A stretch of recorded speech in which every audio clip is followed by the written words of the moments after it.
Students, आज हम पढ़ेंगे कक्षा 5 का विषय हिंदी व्याकरण, जिसमें आज हमारा लेक्चर 19 है और लेक्चर 18 में हमने पाठ 6 विकारक तत्व में वचन के बारे में पढ़ा था।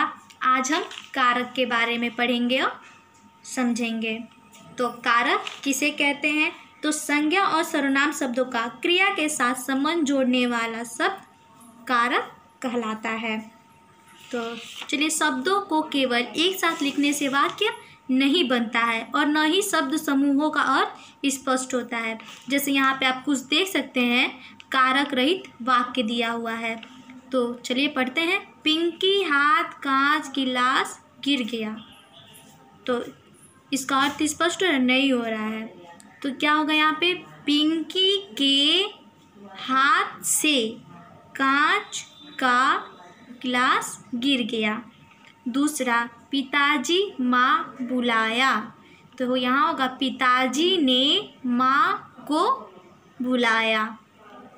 माँ रसोई घर थी। तो माँ रसोई घर में थी।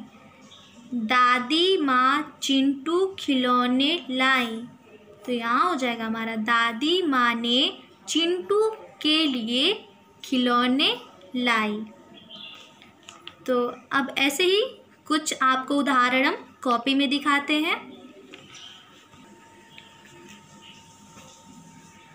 पुलिस चोर पकड़ा।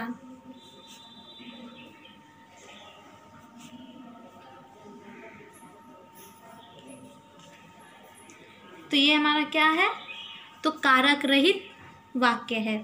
तो इससे इसका अर्थ मतलब स्पष्ट नहीं हो रहा है, तो अब हम इसमें कारक चिन्ह लगा देंगे। पुलिस ने चोर को पकड़ा। अब आप देख सकते हैं ये हमारा वाक्य बन गया और इसका अर्थ भी समझ में आ रहा है। अब हम जानेंगे कि कारक के कितने भेद होते हैं। तो कारक के 8 भेद होते हैं। तो कौन कौन से भेद जानेंगे? तो कौन कौन से हैं? पहला, कर्ता। दूसरा, कर्म। तीसरा, करण। चौथा, संप्रदान।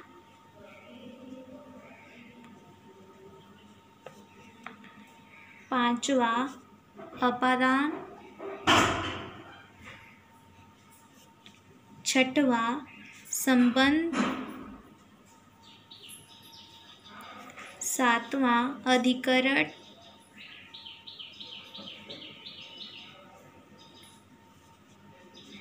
आठवां, संबोधन।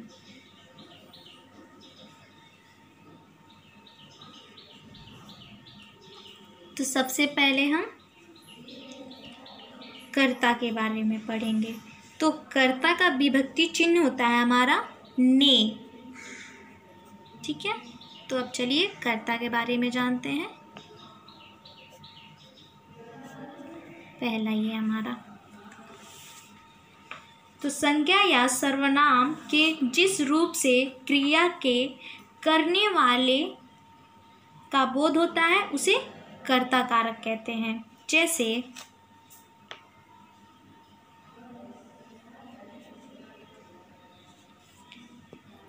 बालक ने रोटी खाई।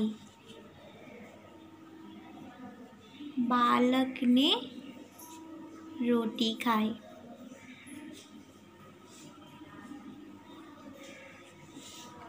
दूसरा, कर्म कारक। तो इसके लिए इसका विभक्ति चिन्ह होता है को। तो कर्म कारक के बारे में जानेंगे अब।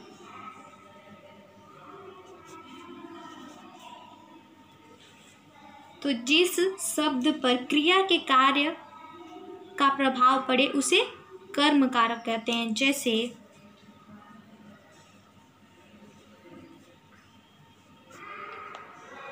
मोहन ने माधव को परेशान किया।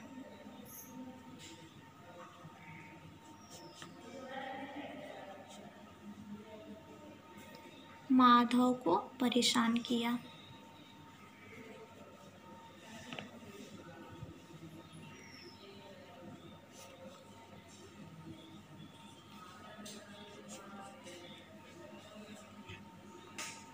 अब करट कारक पे आते हैं।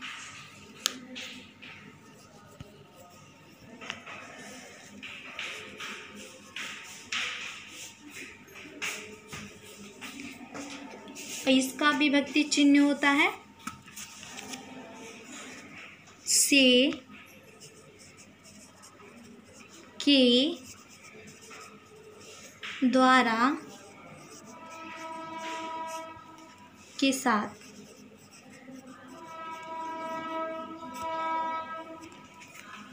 तो चलिए अब करट कारक किसे कहते हैं?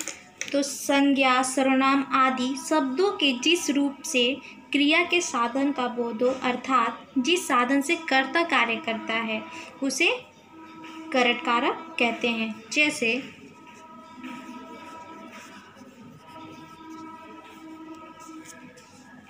वह बस से आई।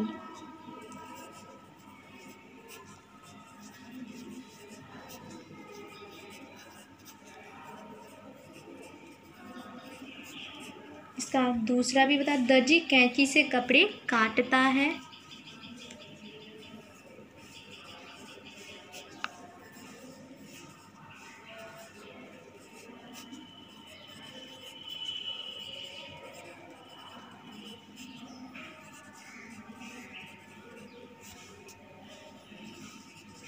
अब आते हैं चौथे पे, संप्रदान कारक।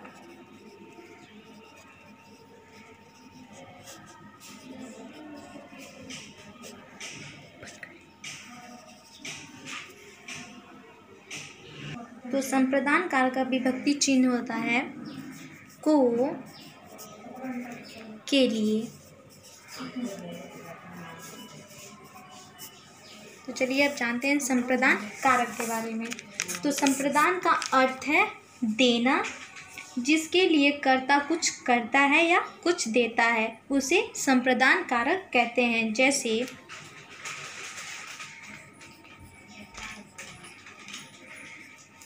वह कार तुम्हारे लिए है।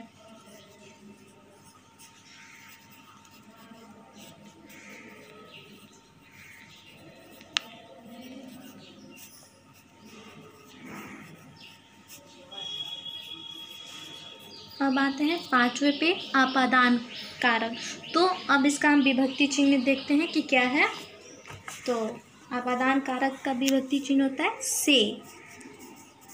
छठवां संबंध का भी देख लेते हैं। तो उसका विभक्ति चिन्ह होता है का, के, की, रा, रे, री। अधिकरण का में, पर। संबोधन का हे, रे, अरे। तो अब हम पांचवा आपादान कारक के बारे में जानेंगे।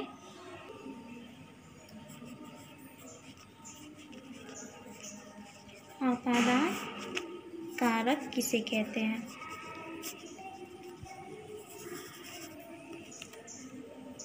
तो संज्ञा या सर्वनाम के जिस रूप से एक वस्तु का दूसरे से अलग होने का भाव प्रकट हो, उसे आपादान कारक कहते हैं। जैसे गंगा हिमालय से निकलती है।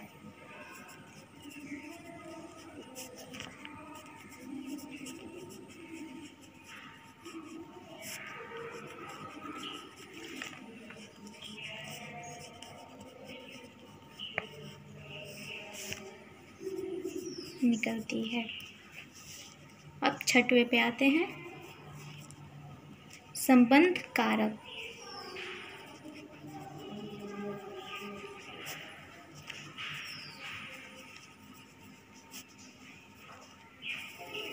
जिसका विभक्ति चिन्ह है का, के, की, रा, रे, री।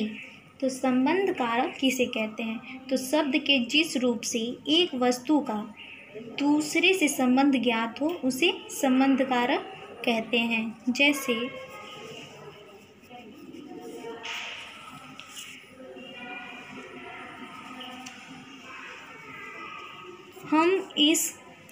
हम सब इस देश के वासी हैं।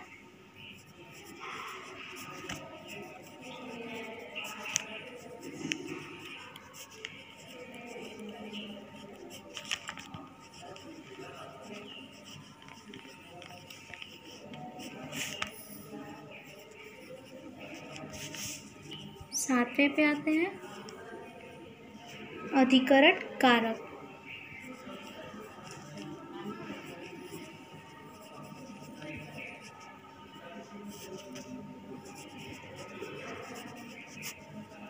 अधिकरण कारक किसे कहते हैं?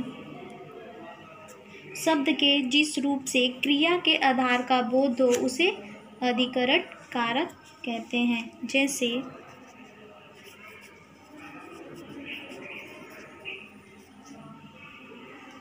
तालाब में मछलियां तैर रही हैं।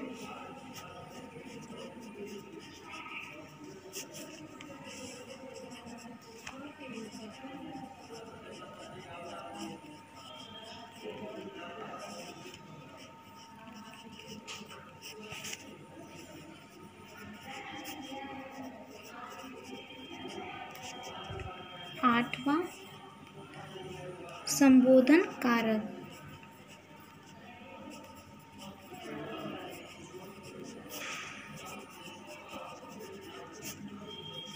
किसे कहते हैं? तो जिस कारक से किसी को बुलाने अथवा सचेत करने का बोध हो उसे संबोधक कारक कहते हैं। जैसे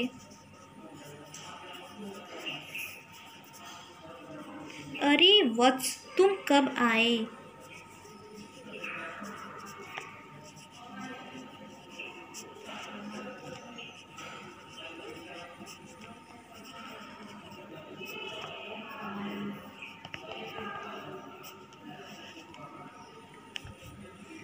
तो अब आपका होमवर्क है